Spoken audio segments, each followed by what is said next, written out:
So, after a long time or a gap of I think 15 or 20 days, I am online with the students of BA Part 2 English Honors.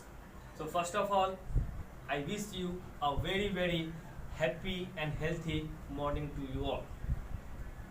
Dear students, today I want to take you to the world of Francis Bacon.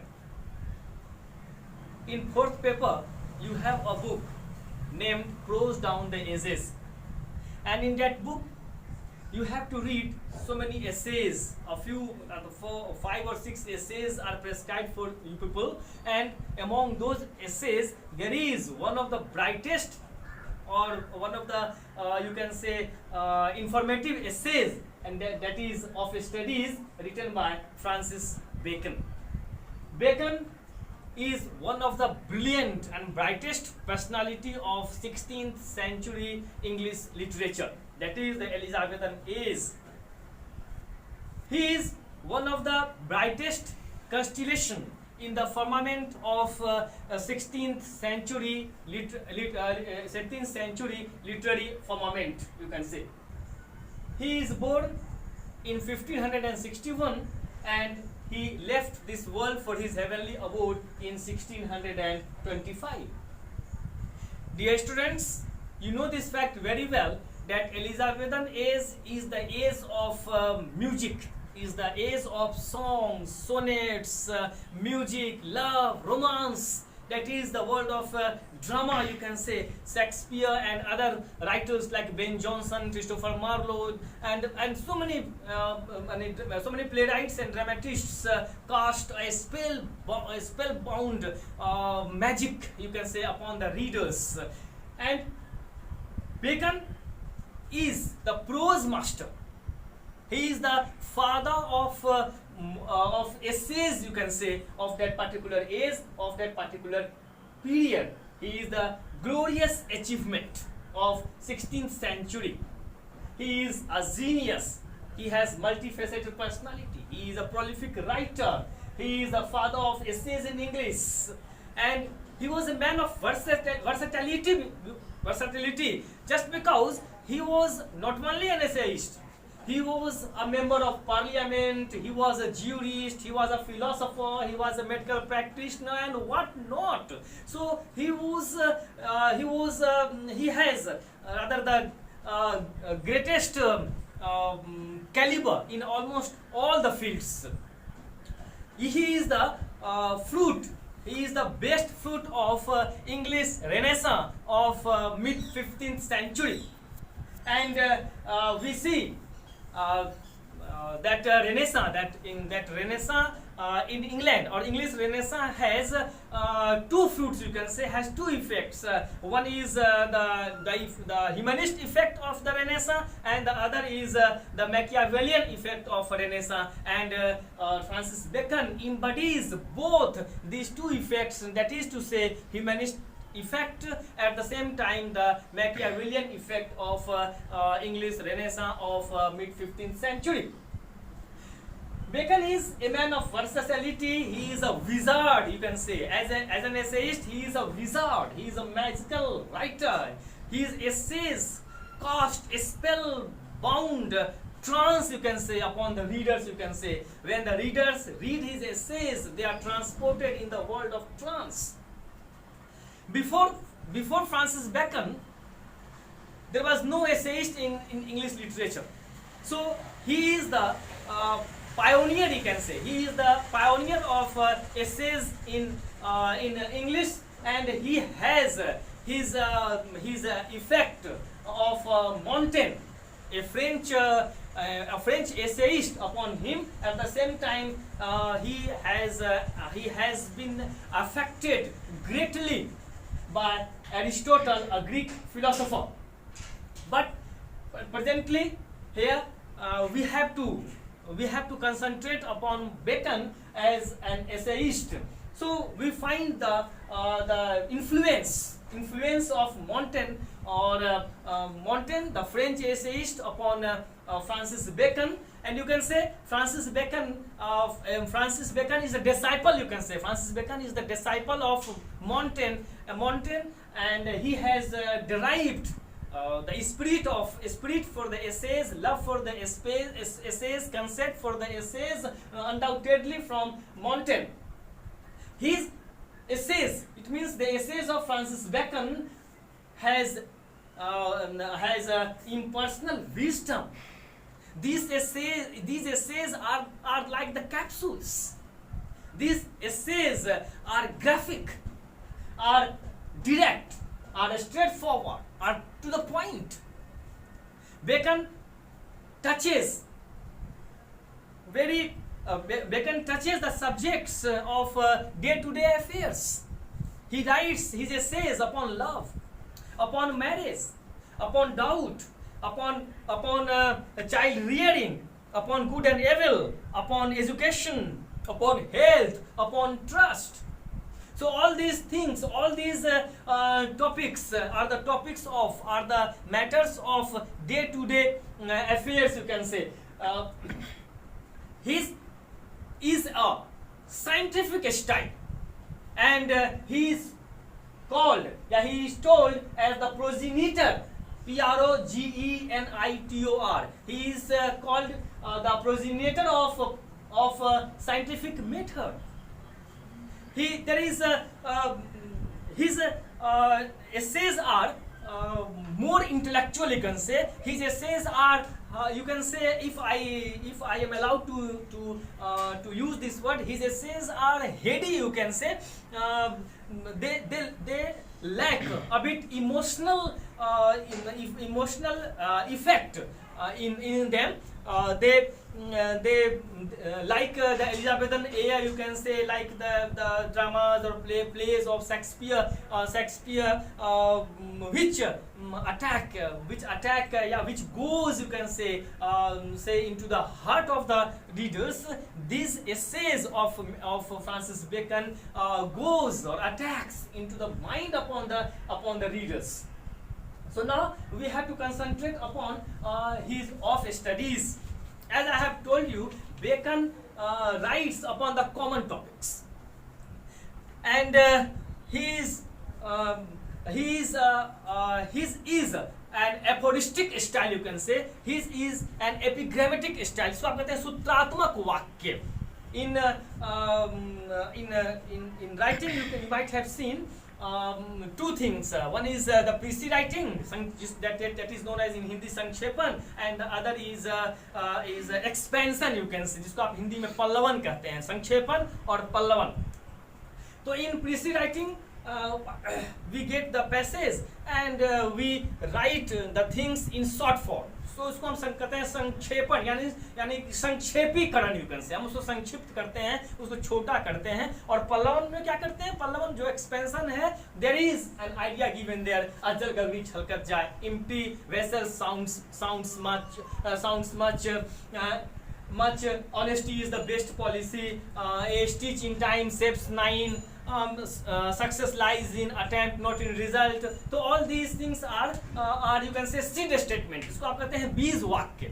And बीज वाक्य मतलब होता है ये कि there is that sentence, that seed, a seed always keeps hidden a colossal tree in it. हर बीज में एक विशाल वृक्ष छिपा हुआ होता है. तो just like that, these sentences are seed sentences, and these sentences can be expanded. Perhaps उस पर हम बहुत कुछ लिख सकते हैं. तो Bacon's style is that type of style. He is a straightforward writer. Bacon's style. Later on, we see the glimpse of Bacon's aphoristic style or epigrammatic style in the poems of Alexander Pope, and the poet of 18th century or Augustan age. Of studies, but natural, you can easily understand it. Bacon in this essay tries to define studies. ये Bacon bacon साहब इसमें of study यानी अध्ययन की व्याख्या कर रहे हैं. He is trying to explore the world of studies. He wants to present before the readers what study is. What is the meaning of studies? What does study do? How should it be approached? What are the different opinions of different people about studies? And so many other things. If you have the book with you, please open the book and turn to the chapter that is of studies, and let me go through some of the lines. Let me try to read out some of the lines and explain those for you to understand. See the beginning of the study. What a fantastic beginning! What a explosive beginning, you can say. Studies serve for delight. I have told you, Bacon is a writer who talks directly, who is a straightforward writer. He comes to the topic. He comes to the point very quickly. All of a sudden, he comes to the point. Rather, he says, "Studies serve for delight, for ornament, and for stability." And for ability. Studies serve for delight, for ornament, and for ability. And the sentence ends there. 3 purposes. In the very first line, Bacon points out the 3 very purposes of study, telling that the first purpose of study is to have delight. It means studies provide delight, happiness, joy, pleasure. Second objective of study is ornamentation, ornament. It ornaments the personality. Ornamentation of the personality is the second objective of the study, and the third objective of the study is to make the person able to perform their duty, able to perform their tasks. So their chief further he explains his earlier statement. Whatsoever he tells in the very beginning, he is explaining that how it serves as delight and ornament and stability. Their chief use for delight is in privateness and retiring. For ornament, it is in discourse, and for ability is in the judgment and disposition of business.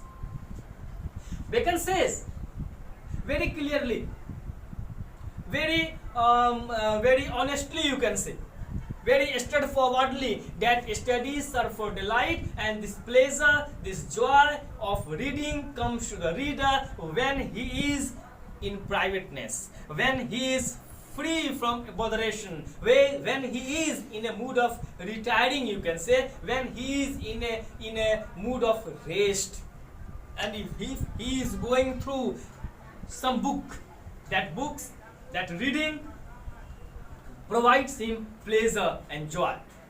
Secondly, when ornamentation, when one is of course in discourse, when one is in seminar, when one is in symposium, when one is in meeting, when one is delivering a lecture, at that time studies serves him as an ornament, because there it shows the personality, it shows the skill of that particular person.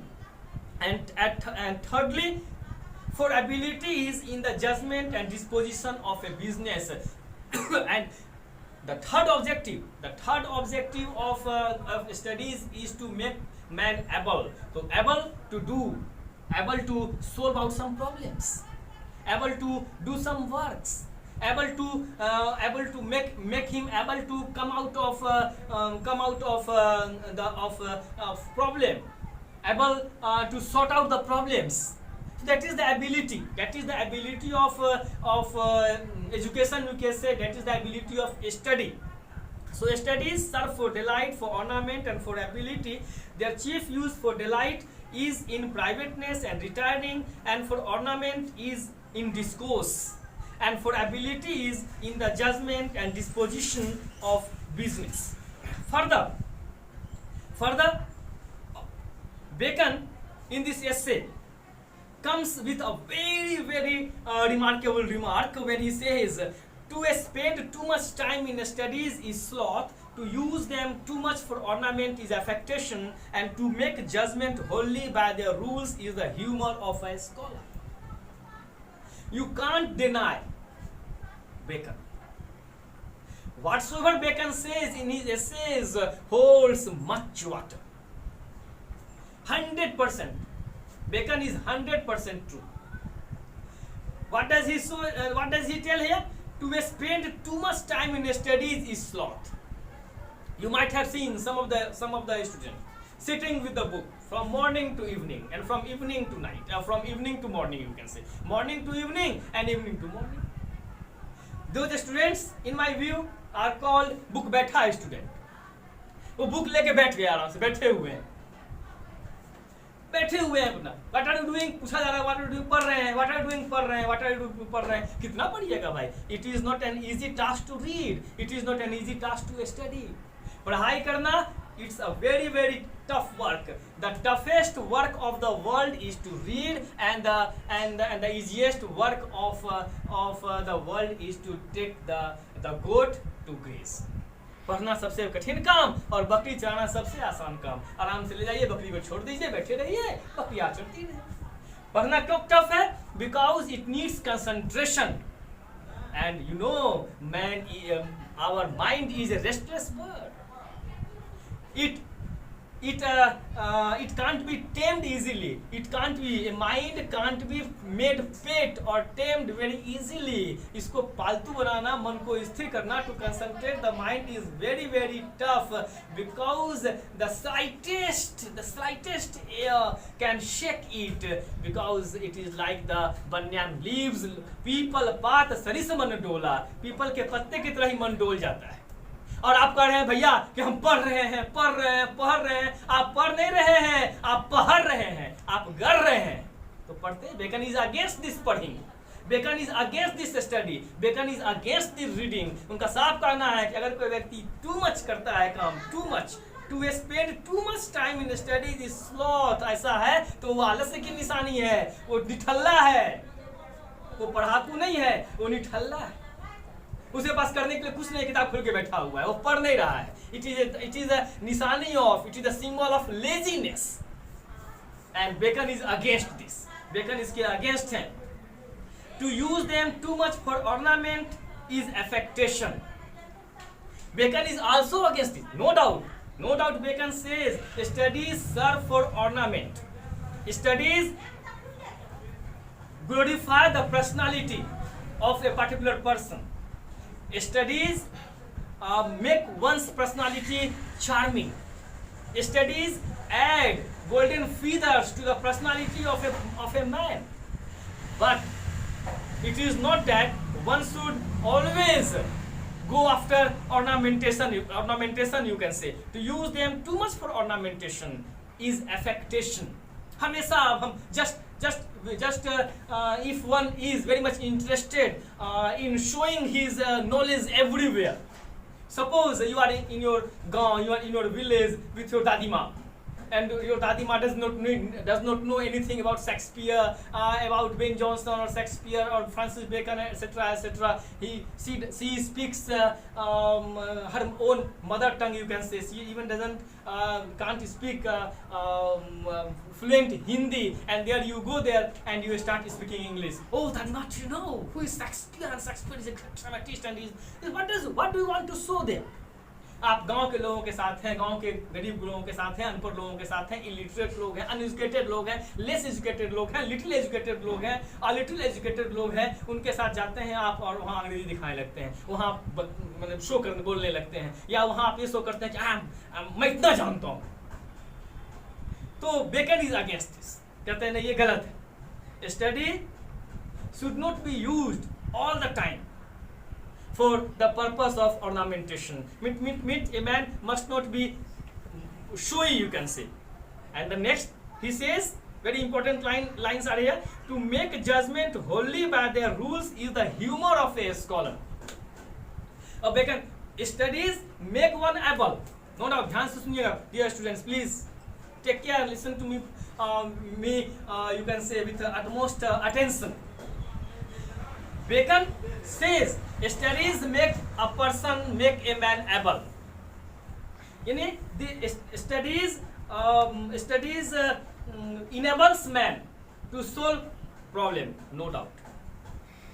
But Bacon at the same time says that if a person goes by the rules all the time, he becomes a matter of, he becomes you can say a topic of laughter, you can say. He becomes a laughing stock. लोग हंसते हैं उस पर. अब suppose कीजिए, there are two type of knowledge, you can say. One is practical knowledge, you can say, व्यवहारिक ज्ञान जिसको आप कहते हैं, and the other is book knowledge of bookish knowledge, you can say, आप कह सकते हैं किताबी ज्ञान, इसको आप कह सकते हैं. जो प्रैक्टिकल नॉलेज है, we get that knowledge from experience, that is worldly knowledge, you can say. हमको एक्सपीरियंस से, किसी और के जीवन को देख के भी वी गेट दैट नॉलेज हमको मिल सकता है. और किताबी ज्ञान या स्कूली ज्ञान, स्कूली लैंग्वेज, कॉलेजी लैंग्वेज, कॉलेजी नॉलेज, स्कूली knowledge, you can say, which we get from school और कॉलेजेस एटसेट्रा एटसेट्रा. तो आप जान रहे हैं, the fact that if you are walking on the road, if you are moving on the road, you must keep to the left. आपको बताया गया, किताब में भी आपने पढ़ा है कि भैया हमेशा बाएं से चलना चाहिए. तो आप बाएं से जा रहे हैं, आप लोगों में मान लीजिए सपोज कि रमेश नाम का एक स्टूडेंट है, स्टूडेंट नेम्ड रमेश और प्रिंस, यू कैन से suppose, and Prince is going Prince is rather moving on the road, he is rather going somewhere, keeping to the left. His father has told, oh Prince, always keep to the left. His teacher has told, Anasumitra has told him just to keep to the left. His friend has also told him to keep his left. He is passing by, he is going, and a buffalo is running towards him. Buffalo is keeping to the right, you can say. He is running towards him. Someone, his friend Saswat asks him, oh please come to the right. But Prince says, no, why should I come to the right? हम किताब में पढ़े हैं, I have read in the book that while walking on the road one should keep to the left. So I am not going to leave, I am not going to give way to this buffalo, to this bhaisa. Let bhaisa do whatsoever he want to do, and what will happen? But natural, if you get your legs broken, if you get your hands broken, later on people are going to laugh at you. Prince, क्या करने गए थे? भैंस से कुश्ती लड़ रहे थे. That is, it means you lack practical knowledge. Here I want to tell you the story of 5 brahmanas, you can say. These people have gone to have education. So after completing their education, they were returning back. अपना education प्राप्त करने के बाद चारों ब्राह्मण लौट रहे थे वहां से, मान लीजिए, तो रास्ते में उनको भूख लगी. They feel hunger, so they knock at the door. An old woman like Ansu comes, आती हैं, खुलती हैं, बेटा क्या हुआ बेटा, तो अम्मा भूख लगी है. तो she provides them sevai, you can say, to eat. तो एक जो ब्राह्मण था उसको उठाता है, उसमें से picks up, and that is वो जो ये है, जब वो जो सेवई है वो थ्रेड है, सूता.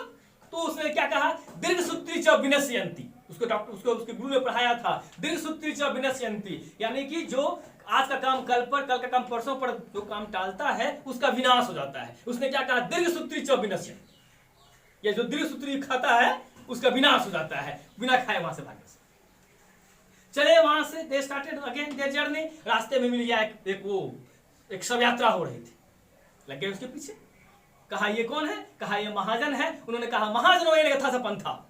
याद आ गया कि जो जिस रास्ते महाजन जाते हैं, यानी भगवान उनको गुरु ने बताया था जिस रास्ते महापुरुष चले उसी पर चलना चाहिए। यहाँ समझ लिया उन्होंने जिस रास्ते मुर्दा चले उसी महाजन मरा है तो इसी रास्ते चलना चाहिए। महाजन वो चल दिया उनके पीछे पीछे, पहुंच गए शमशान घाट।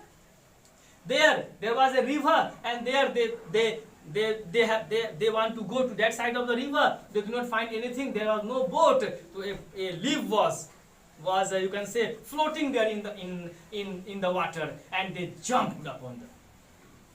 कूद पड़े उस पे, क्या कहते हुए कि ये पत्ता ही उनको पार लगाएगा। सब उन पर कूद गए। They all started drowning, rather डूबने लगे। 3 तो किसी तरह से बच गया, एक जो चौथा था वो डूबने लगा।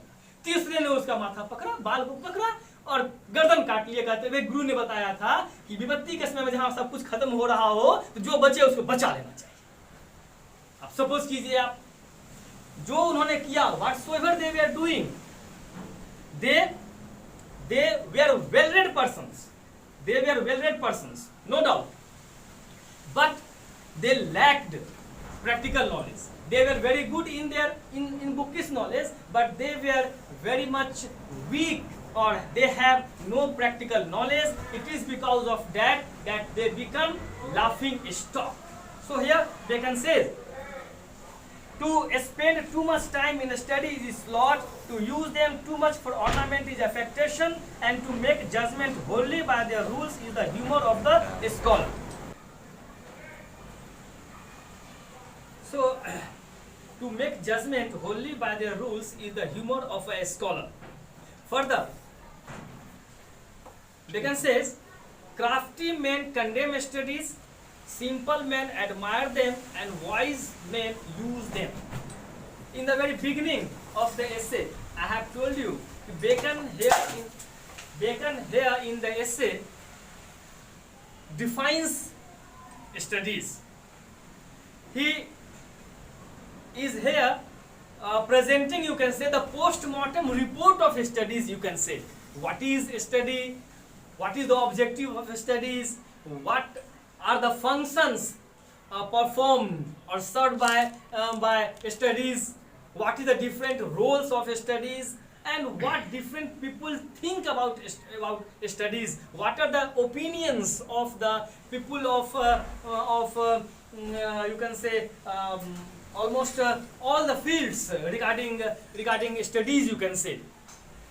Crafty men, and here in this context he says crafty men condemn studies. Crafty men are those people who perform handiworks, you can say. Handicrafts, you can say, handiworks. These persons are like carpenters, like blacksmiths, like goldsmiths, you can say like the potters, etc., etc. These people do not keep studies in high esteem. Rather, they condemn studies. They don't keep high opinion or high regard for studies. They do not rather speak high of studies. They rather you can say they criticize studies. They condemn studies. वो study को condemn करते हैं because it is because of studies they find their you can say their work at stake. Their sons do not want to do their, you can say, that is their hierarchical job, जो पुश्तैनी काम है उनका। एक लोहार का बेटा जब पढ़ लेता है, मान लीजिए, तो लोहारगिरी नहीं करना चाहता है। एक सुनार का बेटा जब वो अधिक पढ़ लेता है तो वो सुनारगिरी नहीं करना चाहता है। बढ़ई का बेटा पढ़ लेने के बाद वो वही करना चाहता है। तो उसको लगता है कि उसका जो पुश्तैनी काम है, कहने का मतलब जो काम उसने बाप दादे से लिया है उसका काम at stake हो जाता है। Therefore, I think Bacon says कि crafty men condemn studies. Then he says simple men admire them. The second type of people. यानी कि Bacon divides men here into 3 categories: crafty men, simple men, and wise men. There are 3 categories of men: crafty men, simple men, and wise men.